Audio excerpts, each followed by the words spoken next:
Good afternoon.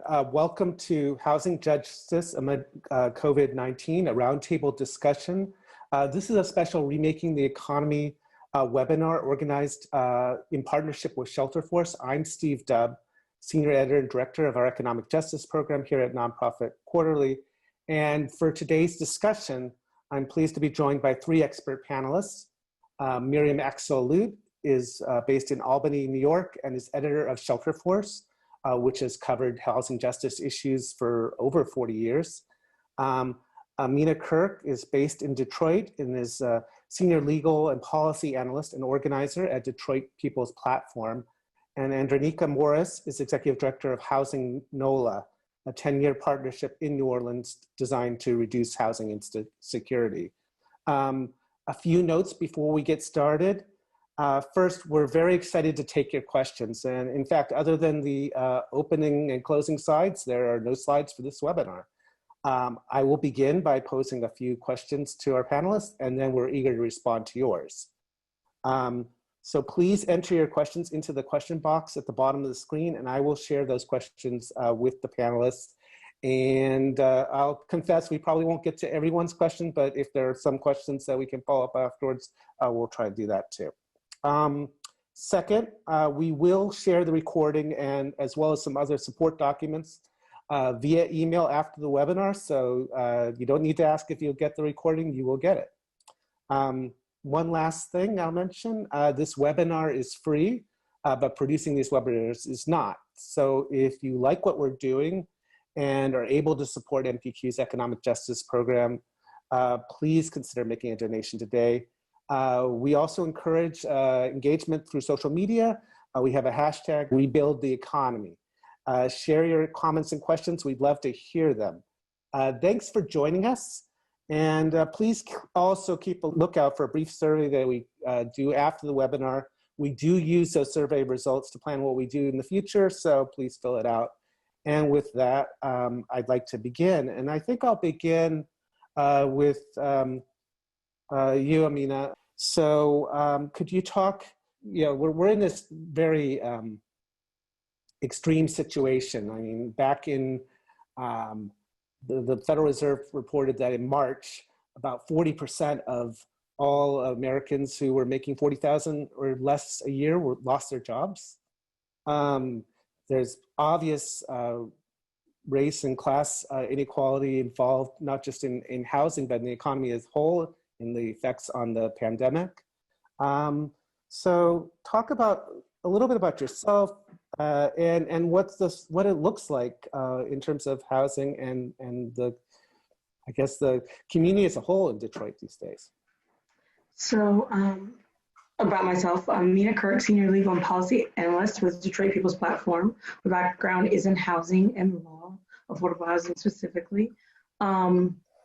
And so what we're facing in Detroit is an exacerbation of a crisis that we've seen for years. Affordability in Detroit has been an issue. Displacement in Detroit has been an issue. Homelessness in Detroit has been an issue for many years. We have a sustained foreclosure crisis that did not abate when the nation came out of the recession. We lose tens of thousands of homes to tax foreclosure every year, and that has been an ongoing process. We have residents and organizations that have been working on it, working on policies and funding, but that's just a process that has continued. We have not had sufficient funding for affordable housing in decades.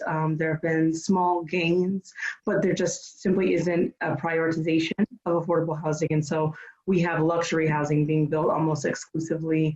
Every now and then you'll hear about a project that has some affordability, but when you really look at the numbers, it's actually not affordable for the average Detroiter. And that's something that advocates and activists and residents have been aware of for decades. So none of this is sort of a revelation for anyone that's living day to day in Detroit, maybe for policymakers and maybe for philanthropies, but it's not for the average resident. And so what we really need is just for people to listen to impacted residents who have been living through our affordability crisis, and for people who've been working on proactive policy for a long time. We have a high poverty city. I mean, when you think about Detroit, you think about comeback city. It's risen from a distressed state, and that doesn't reflect what we see on the ground. We still have 43% of our residents that live below the federal poverty line. We have residents who are seeing massive displacement and eviction. We have very low quality affordable housing because we have a city of old housing stock, single family housing stock mostly. We've lost a large number of our LIHTC properties, of our subsidized properties over the years, and we have not seen a reinvestment in spaces and places for those residents to relocate. And so those residents have left the city, or they're underhoused because they're crashing with family and friends because there is nowhere to go. There are no options on the market. And so now we've had an eviction moratorium for COVID-19 that has been in place. That expires July 15th. And so we are looking for a wave of massive eviction to take place in about 2 weeks. Our governor issued an executive order this week that provided some rental assistance and provided a tiered process through the courts that will prioritize those that have owed rent the longest time. But it's only funded at $50 million, and that sounds like a lot of money, but the courts themselves calculate around, I believe they said it's 75,000 cases expected to be filed when we open back up in 2 weeks for eviction. They will be remote hearings, and just when you take sort of a step back and think about the absurdity of proceeding with court hearings to remove people from homes, but those hearings can't take place in person because it's not yet safe to leave your home. Because we're still in the midst of the COVID-19 pandemic, where the only real protection we have is staying in your home to avoid contracting the virus. It is just the snake eating its tail of problems, and just shows you the lack of prioritization of housing and affordable housing and the willingness to do something real about it. 50 million is a start. The executive order is a start, but it's not nearly enough. And we as a country have a strange relationship with housing in that we feel that doing something is better than nothing, right? Our congregate shelters are better than the street. Our housing projects are better than the street. Something is better than nothing. And we bring that into our policy making, and that we feel like anything is good enough. So frequently we see policies where we feel that it's a first step, but we don't have an iterative process when it comes to affordable housing. We stop at something and we say that problem is done, check, we're moving on to the next policy issue. And so that's what we're seeing in practice in Detroit and have for some time now. Got it. Amina, could you just say briefly again the number of cases that you're looking at? The estimate by the court administrative office for the state is 75,000. That's amazing. And that's right, and that's an estimate, so it could be far higher than that. Thanks. Andanika, you want to give the report on New Orleans? And you guys have had housing problems from well before COVID as well, of course.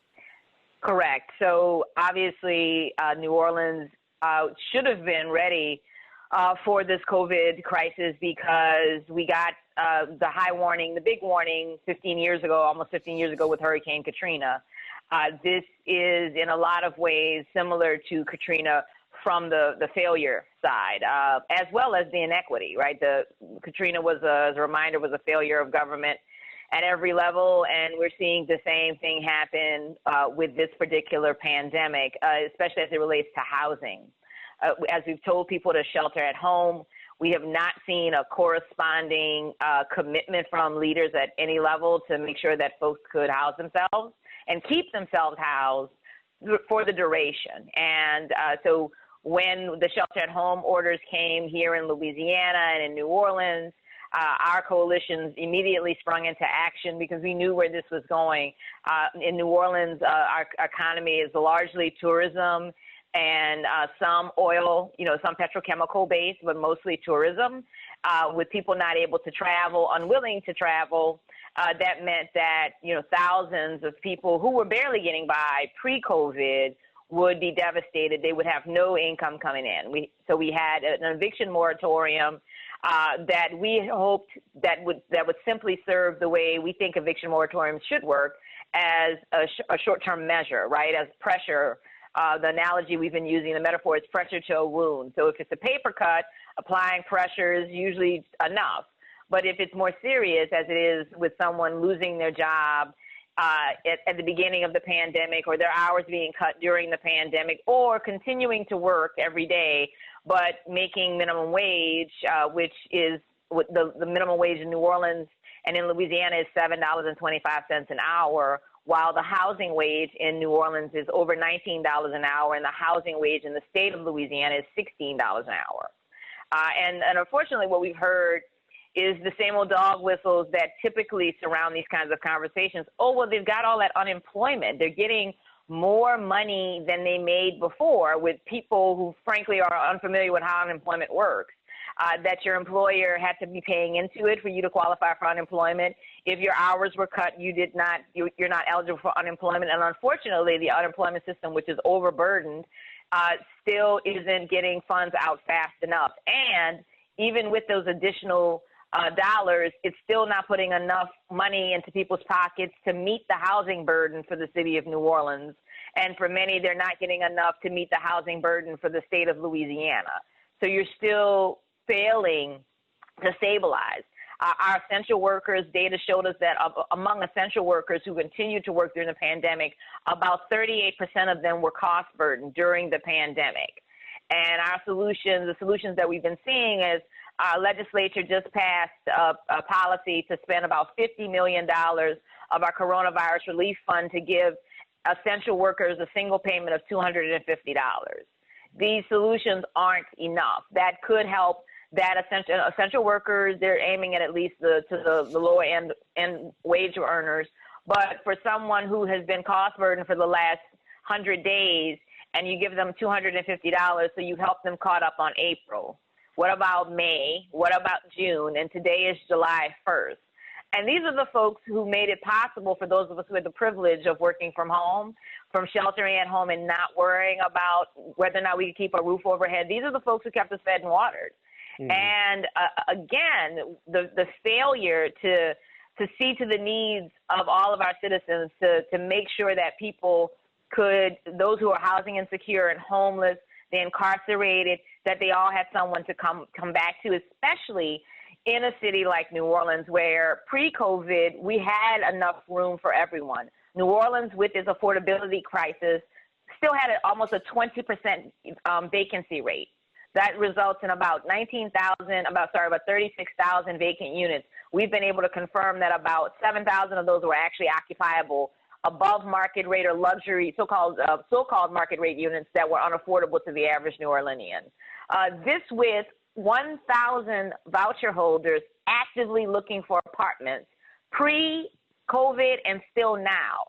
Voucher holders with vouchers in hand, unable to find apartments, with over 7,000 vacant apartments on the market. Adding to that, the short-term rental market is gone bust, as those landlords can no longer use their properties in the tourism market. And then you add the vacancies in the hotels. We have enough resources to house and to stabilize everyone who calls New Orleans home, everyone who's tried to call New Orleans home and make it work here. We can stabilize everyone. Instead, we've seen investments and billions of dollars literally go into preserving small businesses, which is not something that I'm opposed to, but it needs to be paired with a strategy that truly prioritizes the needs of community. I'm not sure how we're going to stand up small businesses when their workforce don't have anywhere to stay. I'm not sure how we're going to prioritize the needs of small businesses when their customers are more concerned with keeping their lights on than they, as rightfully so, than they are buying coffee. And it's this lack of understanding of how our economies actually work and what they truly need that has gotten us to this point. Great, thanks, Andronika. Miriam, I want to bring you into the conversation and introduce yourself and talk about Shelter Force's coverage as you're looking at housing struggles across the country, the cancel rent movement, and so forth. What are the patterns you're seeing, and are there specific areas where you would say there's signs of hope or ability to actually change some of these situations? Thanks, Steve. So my name is Miriam Axelud. I'm the editor of Shelter Force magazine. We're a national publication, as Steve mentioned, that covers affordable housing, community development, housing justice, healthy neighborhoods. And we write for people who are working in those areas or whose work intersects with those topics in some way, even if they don't see themselves as housers first and foremost. But our core readers are often community-based nonprofit leaders like Eminent, like Andronika, and others that they work with. And many people tell us they use Shelterforce as their introductory course when they have to add housing to their repertoire. And so you can keep track of the articles that we publish. We have an email list that's at shelterforce.org. So what you've heard from Eminent and Andronika is that everybody's worried right now about what's going to happen when eviction moratoriums lift. Many places put various eviction moratoriums of various strengths in place to try to make sure people could shelter in place, but many of those have just lifted, are starting to lift, are about to lift. And the people who lost their jobs, most of them have not gone back to work. Unemployment supplements are about to wind down. Those who are back at work did not necessarily get back pay. So there's this massive wave of evictions that is pending unless something more is done. And it should be pretty obvious what a catastrophe that would be. Now, there's a range of responses that we could make to that. There's a lot of people who are working on standing up court defenses and mitigation programs, negotiation, and other things. But the thing that would actually prevent that wave of evictions is either, it falls into two broad camps, right? Rent relief or rent cancellation. And many of you have heard the term cancel rent, about the cancel rent movement, which is one of those. So rent relief, and there's a large, in the HEROES Act contained, and the bill that Elizabeth Warren just put out, both contain pieces of this, would be targeted payments to those who need help to pay their rent. Rent cancellation would say the rent does not need to be paid, and then figure out how to address relief to owners as needed through mortgage cancellation or other means. And there's some tension between these. They both have the same goals. There's some pros and cons to both approaches. Some of the pros to rent cancellation is that it would include everybody who needs it, including the most vulnerable renters. Rent would not need to be paid, and it would be instant. Whereas if you have to be eligible for government help, you're going to start losing people who are undocumented workers, people who are in the informal economy, people who were already out of work when the pandemic hit, and so on, and people who have difficulty pulling together the documentation. And we're already hearing in New York City, for example, that landlords are on the move trying to get personal financial information out of their tenants to see who they're allowed to evict now that there's a measurement about whether you were affected by COVID or not. So rent cancellation is unequivocal housing stability for renters. And then the paperwork and the targeting and the processing and the figuring out how to get relief out would fall on the owners. And it may actually be better for them as compared to evicting a tenant and losing back rent. Now, there are some cancel rent proponents who are in fact organizing with small landlords under a broad no new debt mantra, where they're calling for mortgage cancellation and rent cancellation at the same time, with an understanding that their interests are connected. Now, there are cons as well, or dangers. So it's obviously, if you cancel rent for everybody, including those who are currently able to pay, you're bringing a larger disruption to the housing system. There's possible added disruption to small landlords, nonprofit housing providers. Rent doesn't just pay for mortgages and profit. It covers a wide range of costs that keep housing operating: taxes, insurance, utilities, repairs. So there's a fear that if you do that, particularly without sufficient support to housing providers, it would increase the ability of private equity to come in and scoop up more small rental properties, which further destabilizes the housing system in the long run. We saw a bunch of that in the 2008 financial crisis, and nobody wants that to happen again.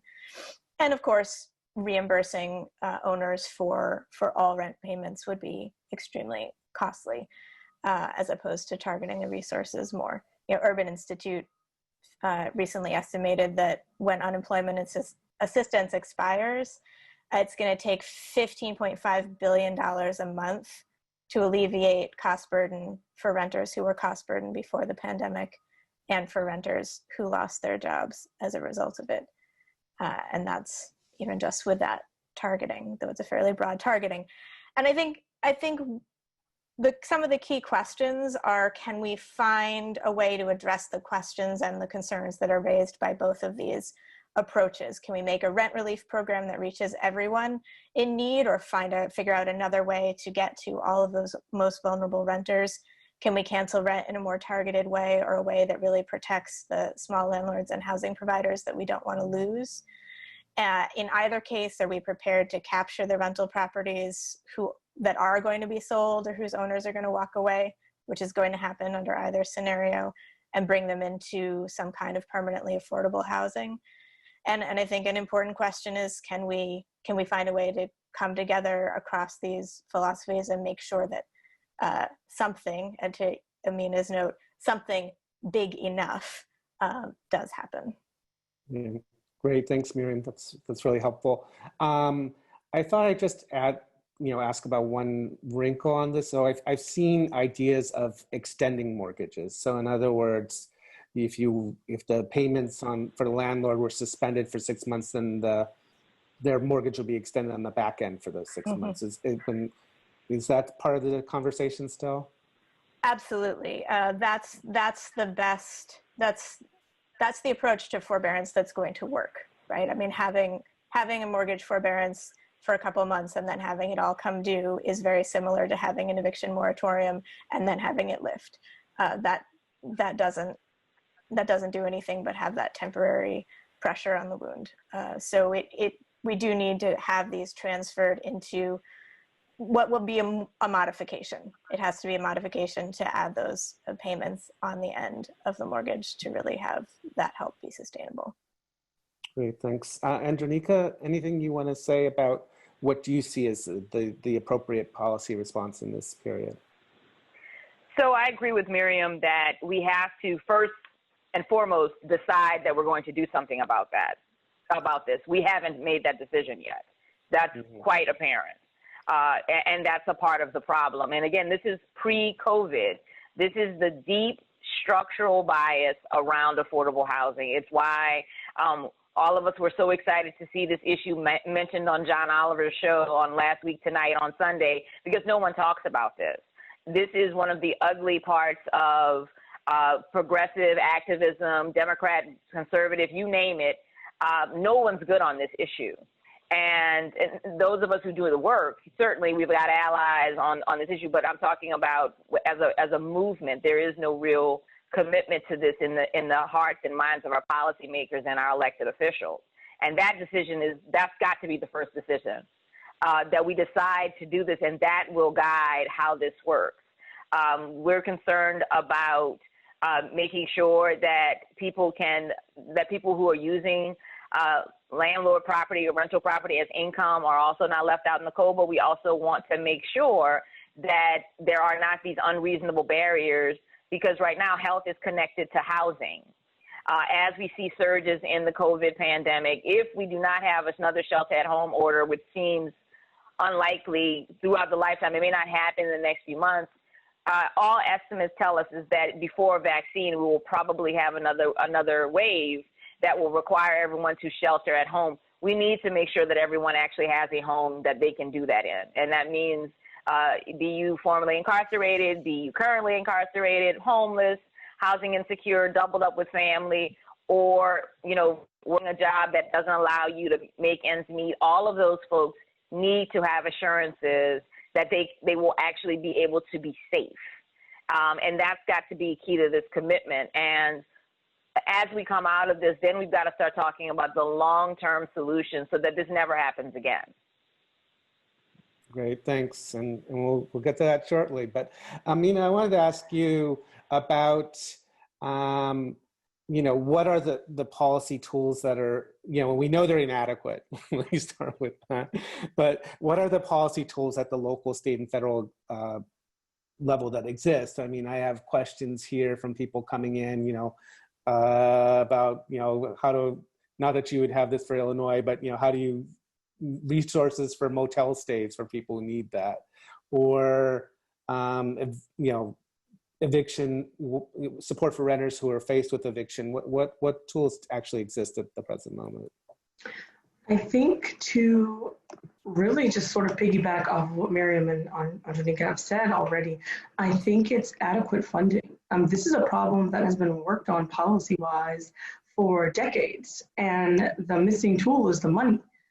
There are plans upon plans upon plans that are dusty and, stored in storage units all over this country in every community. And what's missing is the funding. And the reason that we don't have the funding is a lack of political will. We haven't had political will that says, I'm actually going to prioritize housing. I'm in office for this many years, and let's create this many units while I'm in office. And let's work this into the budget. Every time we sit down and do a budget, let's make sure there's enough money for that many units so that we reach that target by the time I'm out of office. It hasn't been done on a large scale. It hasn't been done consistently. Something is always better than nothing. And so we will build one building here. That's our affordable unit in this town. Yay, let's have a ribbon cutting and a photo op. And that's it. We've solved affordable housing. There has not been money put into a strategic plan to address the affordable housing need for decades. And so the affordable housing need has only grown and grown and grown, while money, ironically, is consistently being made off of housing.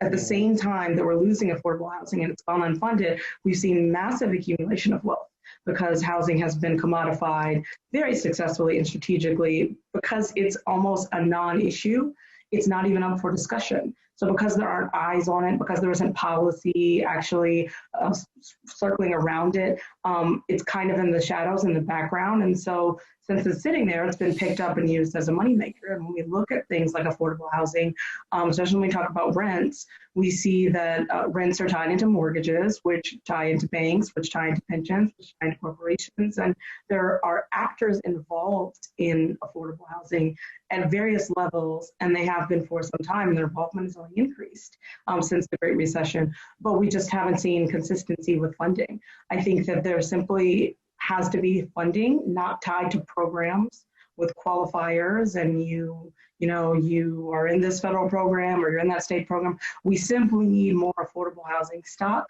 We need to make sure that when we are using our public funds, we're not giving abatements to luxury housing and to incentivize other kinds of building. It needs to be for housing that is affordable, that is truly actually affordable. We need to make sure that if our AMI is not actually meeting the need in our communities, we're building housing that actually meets the needs of our individual local communities. We need to make sure that we're providing permanent rental assistance. We have a wave of unemployment. Urban Institute said that there was at least one job lost in 1 in 5 households, and that was only from their data ends in April. So we haven't even looked at May and June yet. So what are we going to do? Those jobs, as of Tuesday, are not recovering at the rates that we had hoped. Yesterday's numbers did not look like what they were projected to look like with all of the state reopenings. And so it's going to be a slow recovery. And even if we get back to before COVID-19, we weren't at a good place when it comes to affordable housing in this country. And so the idea is not to simply recover to where we were, but we have to be extremely proactive and ambitious, because we need to go further than where we were by leaps and bounds. And to me, that just says funding. We have the tools. We have state housing trust funds all over the country that haven't been funded. We have one in Michigan that's been dormant for over 10 years. We have one in Detroit that hasn't been funded adequately. We need affordable housing funds. We need to make eviction no longer profitable for landlords. And so we can do that by funding right to counsel all over the country to create a power shift when it comes to the dynamic between the landlord and the tenant. We can also do it by making eviction harder. We can increase the cost of eviction. It was Matthew Desmond that said they saw a substantial decrease in the number of evictions filed when they looked at cities that increased just by a few bucks the amount it costs to file an eviction. So there are policies, and those, it's not going to be one size fits all, take a look at the organizations, the grassroots advocates, the impacted resident-led coalitions all over the country, and we ask them to pull out some of those dusty, old, yellowed plans that they've been working on very diligently for years, and we give them the money to do what they know how to do. And we believe them. We believe that it's not necessarily the academic or the technocrat that has the answer. When they tell us this is what we need, we believe them the same way we believe consultants. Consultants don't have subject matter expertise, and yet we consistently support their ideas with tens of millions of dollars. So why don't we take that same method of operation, and we trust the people impacted, because they will also be the beneficiaries, which means they have more at stake, which means they'll be more diligent, more careful, more thoughtful, and they have a lived experience and the knowledge and the expertise to back up their plans. We believe them and we believe their solutions. We give them the money, we see what works, and we have an iterative process, which means the first round is not the end of the solution. We track it, we look at the data, and then we continue to invest and leverage the successes so that we can come up with plans that actually can be expanded around the country. Great, and I do want to underscore the comment you made about funding. I mean, I just wrote an article yesterday looking at state and local government, and so 7% of funding went to prison and corrections, 2% to housing and community development. So the numbers are there. The money's there. And when we talk about things, just one last point, when we talk about things like defunding the police, and we talk about, well, where will all that money go? Housing is exactly the place that that money should go, because we know that there is data that represents that when people are stably housed, their interactions with police drop, crime drops, education improves, we have less homelessness, which have a disproportionate interaction with police on a regular basis. Our homeless population is disproportionately Black. The race implications and the criminal justice implications of not being stably housed is well documented. And so when we're talking about criminal justice system and reimagining it, that funding is much needed in housing and actually will have the kind of outcomes that we would like to see from a reformation of our criminal justice system. Great, thanks. So I wanted to ask one question of Miriam and then get to audience questions, of which there are many. Some of which have been covered in these responses, but there's many more. Miriam, I wanted to bring you in and talk a little bit about long-term housing solutions, things like community land trust, housing cooperatives. How can we build community institutions that create long-term housing security? Great, thanks, Steve. So one of the problems with housing security and with racial equity in housing is the way that we've mixed up speculation on rising land values with housing security, not to mention retirement security. Anyone who's owned a home can tell you a house doesn't appreciate on its own any more than a car does. It will fall apart without substantial ongoing investment. The reason homes appreciate has to do with their location and the real or perceived value of that location. And homeowners often spend a lot of energy, therefore, trying to control their property values in ways that end up really reinforcing race and class inequities. And so this is an example of how our lack of a broad social safety net reinforces the structural racism that we find in housing. And so there's a whole category of types of approaches to housing that are trying to pull it back from that speculative, commodified view and make it about fulfilling our basic housing needs so that people can be stable and healthy and safe. And a number of those are come under the rubric of what's called shared equity or community controlled, permanently affordable housing that separate out the different parts of the bundle of property rights. So whether it's a land trust where you have a separate community controlled organization that owns the land and sells or rents housing on top of it to residents, or a cooperative where you have a collective that owns it together. These are much more intentional, democratic, long-term approaches to housing affordability that give residents' control over their living space, long-term security, long-term affordability, and democratic participation. And they remove housing from being this instrument of financial speculation and return it to its important function, fulfilling the basic human need of home. And there's different ways to do it, but the most important thing is that they are focused on that important need first. There's and they are starting to drive more racial equity. There's been a big increase in the past couple decades of the percentage of households of color that are participating and benefiting from these programs. The important part about all of these systems is that we can build new systems.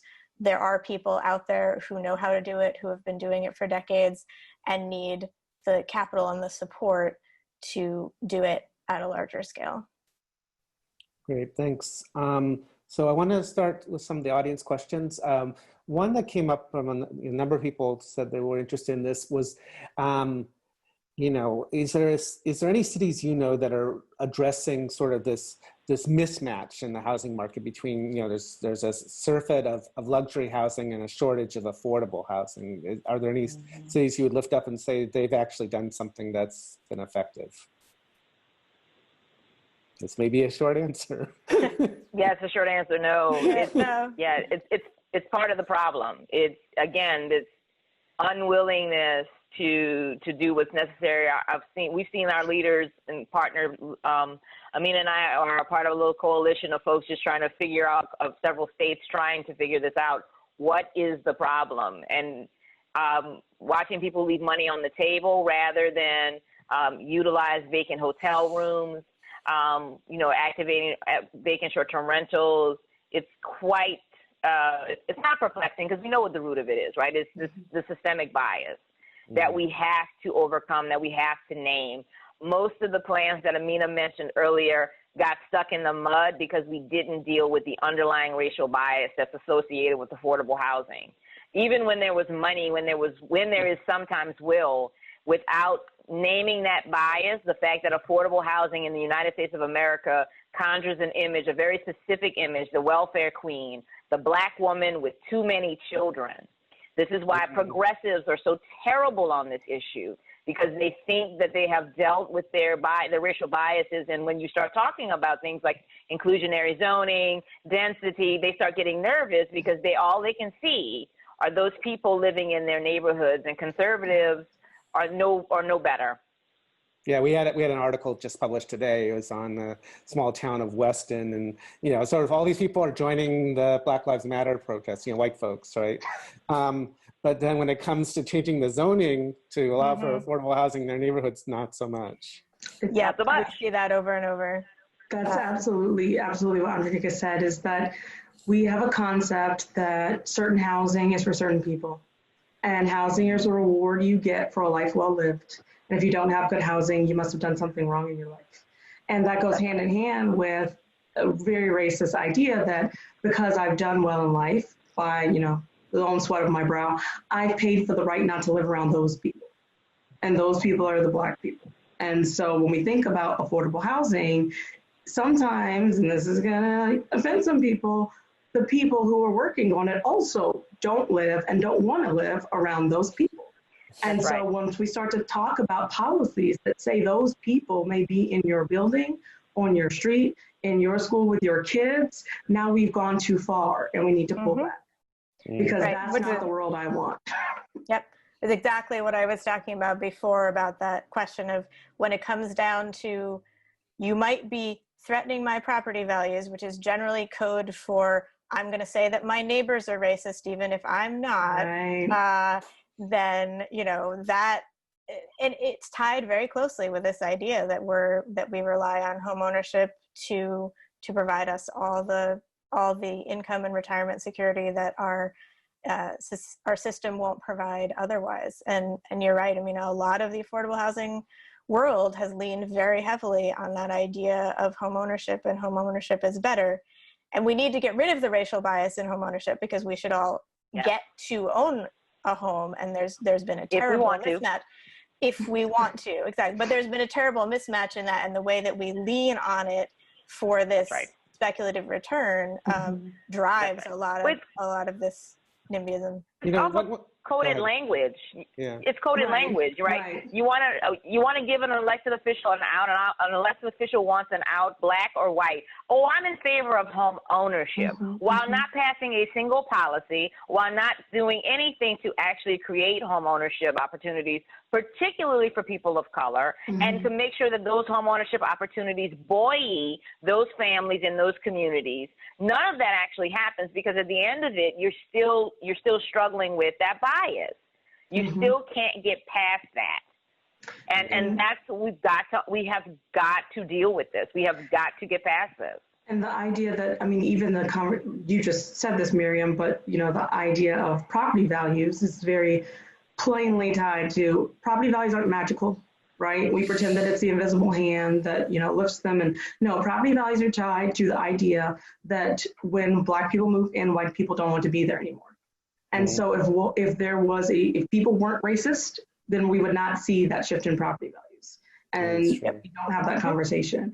As far as home ownership, we deal with that all the time in Detroit. We are now a majority renter city, and it's unacknowledged and it's unspoken about, and it's not reflected in our policies, which, because we are a majority renter city, most of our funding and policy should focus on, with limited resources, helping the most people, which would be our renters. But instead, we still see a large focus on home ownership, which, I mean, it's a problem. And what happens is that our funding and our policies bolster these problematic racist problem, the classist problem.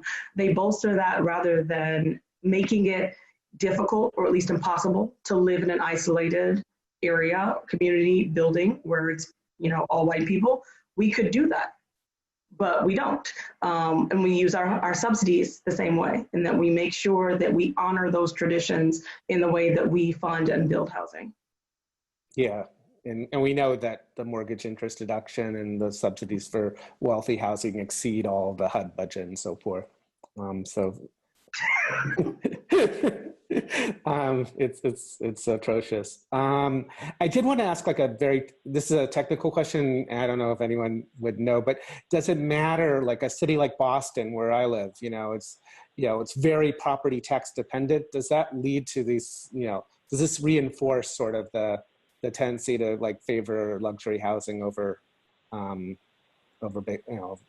housing? Do you see any patterns in that way? Well, but it's the game, right? Property taxes. Again, this is a game that when we talk about systemic racism, we've also got to break down how we participate. Amina was talking about it. She started drilling in on it, how we are complicit in this, right? And so everyone says, we need property taxes, we need but you have to break down where's your money actually coming from? And this happens a lot with homeowners, particularly homeowners of color, who invariably are some of the most strident voices against, desegregation, density policies, you name it. They show up and say, "Oh no, that's terrible," and you haven't lived till you've heard a homeowner in the lower Ninth Ward say out loud at a public meeting that they don't have anything against Section 8, but those people don't care about neighborhoods the same way that they do. Post Katrina, so you've got to recognize how deep that is. But when we tell people that property taxes are end all be all, who pays the most in property taxes? And if homeowners are continuing to assert their rights and their influence based on the fact that they pay property taxes, they are in fact telling their leaders, you need to listen to the person who contributes the most money. And most of the time, that's not actually homeowners in the traditional sense, right? That's not the middle class, Leave It to Beaver, nuclear families. It's the people you're talking about, Steve. It's the developers and the real estate tycoons and all of these other properties. In New Orleans, the lion's share of the largest group of folks who are paying the most in property taxes are hotels. They pay almost 40% of the property taxes that the city of New Orleans collects. No wonder we are letting that particular golden goose call the shots, because they are contributing more in resources, and it shouldn't be that way. That's not how this should work. It shouldn't be who writes the biggest check. Right. It should be decisions based on what community actually needs, and that's what we keep doing. That's what we keep having happen. Yep. The other thing that property tax reliance does is it keeps us from looking at regional solutions, right? You have folks who are paying property taxes in outlying areas who are coming in and relying on the central city's resources, the hospitals, the jobs, the cultural facilities, the housing for their essential workers, the education for their essential workers, but they're not contributing at all because the property taxes go to those outlying areas and they use them mostly to keep themselves exclusive. So it's another. Great, thanks. Another question that comes up, obviously a lot of people on this call are, interested in supporting housing justice issues, but aren't necessarily in housing justice nonprofits themselves. So if you're not, specifically just addressing affordable housing as an organization, how can you still support this issue both, at the local and national level? So there's a couple different ways. I mean, there's not almost, in every state, in every territory, there are groups of folks working on this. You've got partners like the National Income Housing Coalition, the CETA, NCRC that all have affiliates and all have partners. So we suggest you reach out there. And then to Amina's point, we always recommend that people looking to get started in this issue, because some communities aren't working on it, is that you start with the residents most directly affected. Public housing and Section 8 residents actually are required to have some level of organization. It may not be terribly sophisticated, but they're already there. And to Amina's point, they're already working on this issue. They already understand it.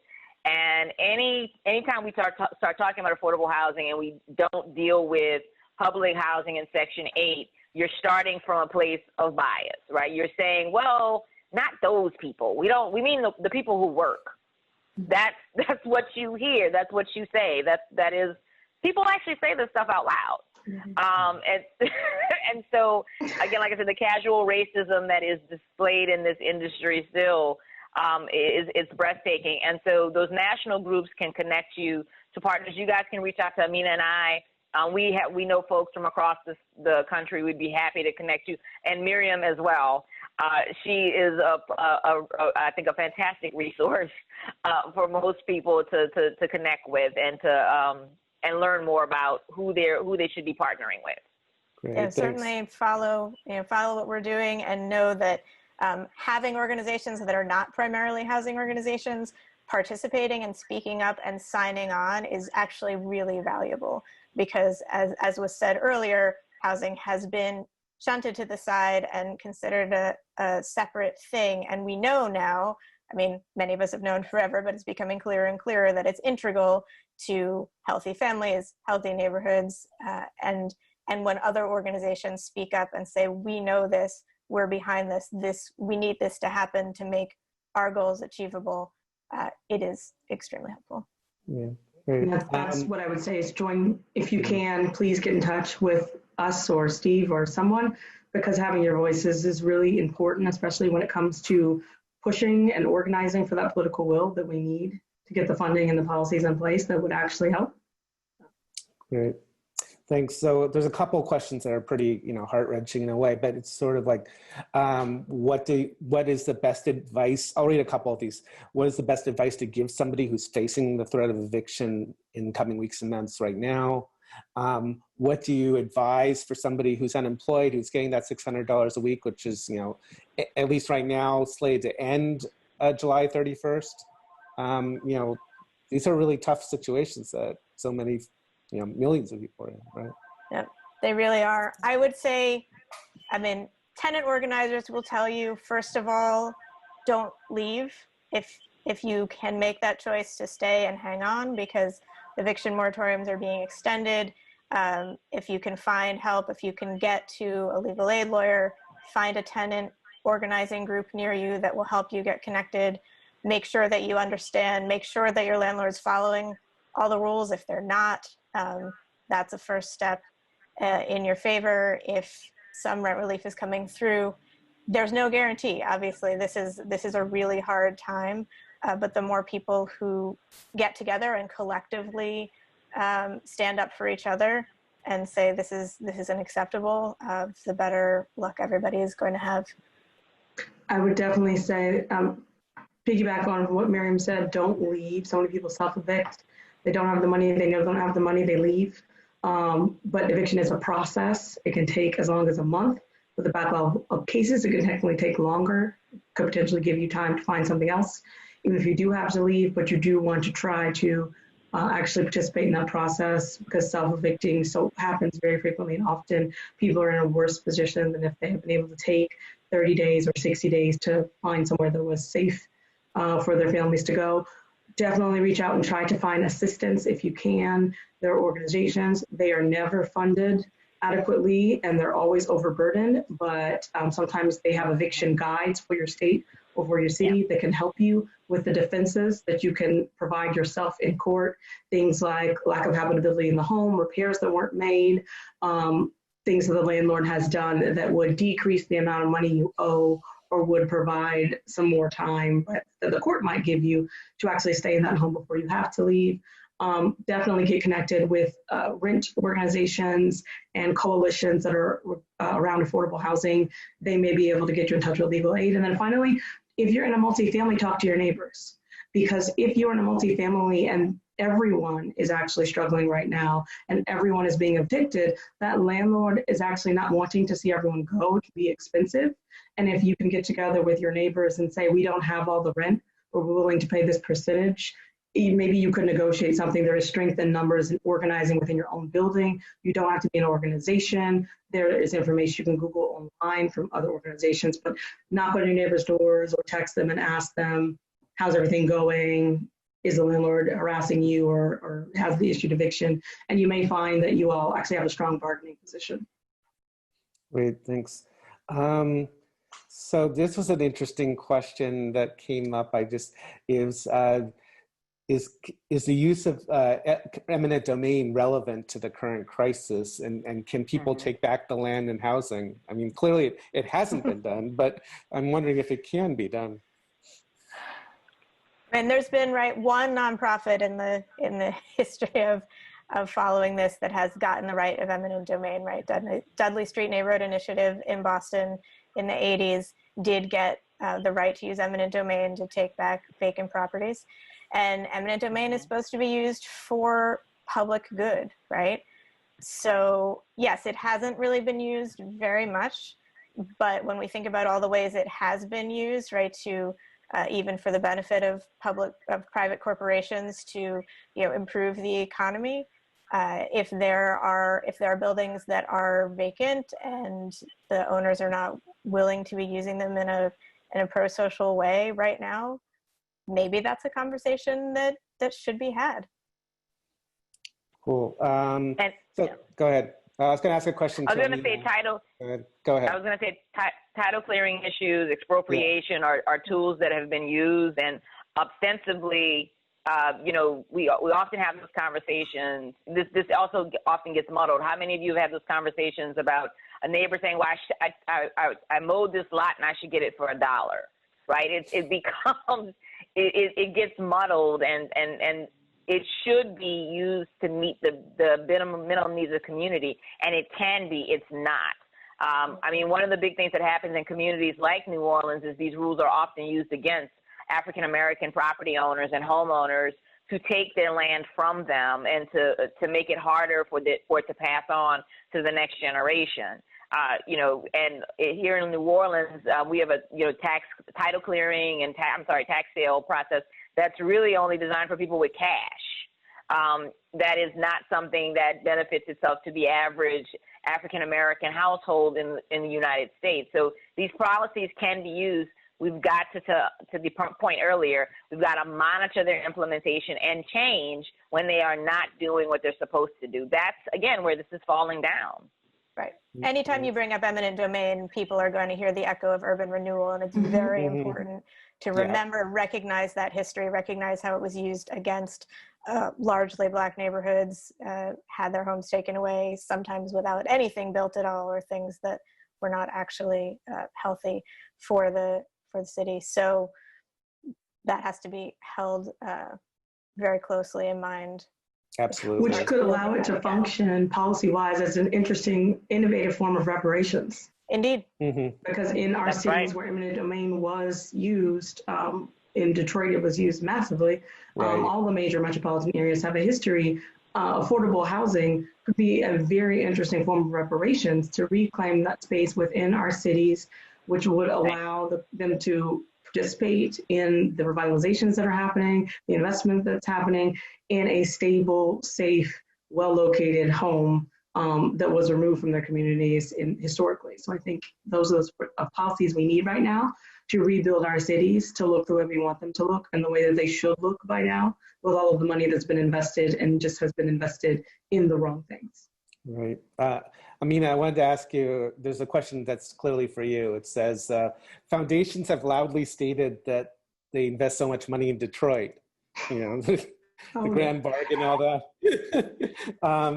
Does any of that get to the root of housing affordability or address, you know? No. Short answer, no. Full stop. No, it doesn't. And the biggest problem is that we have a foundation that's not listening. Our foundations are very loud about how much money they've spent. And as you'll hear from some of our elders, you have 2 ears for a reason. We have a lack of a strong feedback loop where we're speaking with impacted residents and actually checking in on our foundation investments and asking how they're working, how it's progressing.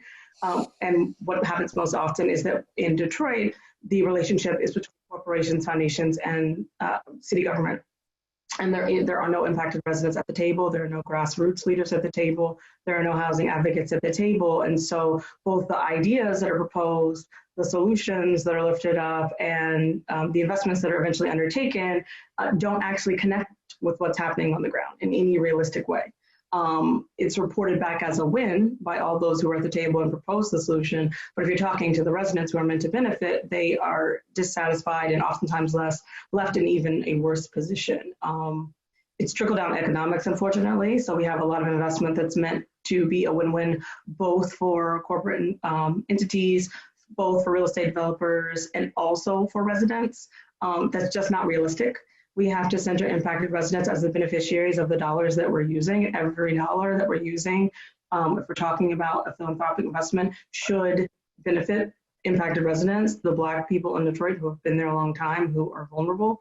And that we cannot say, oh, we're going to give some to a corporation, and it's also going to benefit our local billionaires. And then also, because of the PowerPoint presentation that we were given by McKinsey, it's also going to benefit the impacted residents. The impacted residents would tell you, if they saw that PowerPoint, that it was horsepucky, and we just don't actually use that money efficiently. And so we have, perfect example, we have a housing trust fund that was built from a working group, grassroots individuals, impacted residents. We had elected officials at the table. We had affordable housing developers at the table. And that trust fund was created, but it's been underfunded. And ever since its creation years ago, with each new round of major investment, be it the train station, be it skyscrapers downtown, that same group has gone to the entities building those buildings and said, as your charitable contribution, can you put money in our affordable housing trust fund so that the luxury housing you're developing can also go towards, because of your donation, keeping people in their homes or allowing people to have access to affordable housing that have been displaced. And that has not happened. It just hasn't. Thanks. So if there are any philanthropies listening to this call, I urge you to get in touch with me, because I would love to have a conversation with you about how you can be more effective with your spending in Detroit around affordable housing. Yeah, let me make that the last question. We're kind of at time. I'll go a couple minutes over, but I don't want to go very much over. Hopefully, I imagine there are some folks from philanthropy on this call. So, like if you were to pick one thing that you'd want to see, what would that be? And then we'll bid farewell. And we got to have many of your questions and not to others. But really appreciate everyone's contributions. So, Nina, since you were going, why don't you go first? One thing that they could do with their money, or one thing they could do in general? Either way. With their money, give money to the Affordable Housing Trust Fund. We have 2 trust funds in Detroit, one that was created by the mayor, one that was created by grassroots impacted residents. I would like to see it go to the Detroit Affordable Housing Development and Preservation Fund, which is the trust fund that's created by impacted residents. And I'd also like to see philanthropy sit down with the Affordable Housing Task Force, which is a group of impacted residents that have come together in order to propose policies that actually will be successful in addressing the affordable housing issue. They're giving their time. These are low-income residents. They just want to help their communities actually solve the affordable housing issue. And so sitting down with them, they have already had policies that they've researched and are starting to write. And I think it would be a productive conversation and a great place to start and get educated about the real problem and how we can successfully address it. Great. Miriam? Sure. Well, I just got off before this webinar from a panel from the Neighborhood Funders Group. And I want to channel a bunch of the speakers there and say, we're talking philanthropy right now, increase your payout and get rid of the barriers that are in the way of folks who are on the ground, those affected residents that Amin is talking about, the organizations that are doing the work, get rid of the barriers to getting the money over multiple years, general operating support, let them do their work. Andronika? So I would ask them to help by making help have their money hold the policymakers and elected officials accountable in a couple of different ways. Number one, first with a bullet, investing in 501c4s. Resident organizing and education is powerful, but there needs to be real political. This is the playing field. We cannot be naive and just pretend that this isn't the world that we live in. Lobbyists work. Lobbying is effective. It needs to work. And we also need investments in additional messaging and making sure that we're targeting messaging. Community Change, PolicyLink, and Race Forward are doing some amazing work on housing justice narratives. That also needs to be put out on the ground, that those tools need to be out there, not just on social media, not just using free media, but as a part of concerted, well-capitalized, strategic movements. That's what we need to be doing. We can't just simply rely on protests and the energy of community to somehow, that's not going to be enough to make sure that what the people are asking for is really, really delivered. When we think about the civil rights movement and we think about how far we have come and how far we haven't come, how now, frankly, Dr. King is often used as a scare tactic, as a way of condemning the activists of today, saying Dr. King wouldn't agree with you, he wouldn't believe in any of this. These people have never listened to Dr. King speak, but their message gets through because they have a capitalized messaging strategy, and we don't. Great. Well, thanks. So I know we didn't get to, all right. One tiny little thing. Okay. I would just say center the leadership of women of color, which is really important and is not done enough as the experts on this issue and as the answers to this issue when we're looking and we're listening and we're weighing voices and leadership. And I would say elevate those women of color to those positions of decision-making within your organizations. Great. Good message to end on.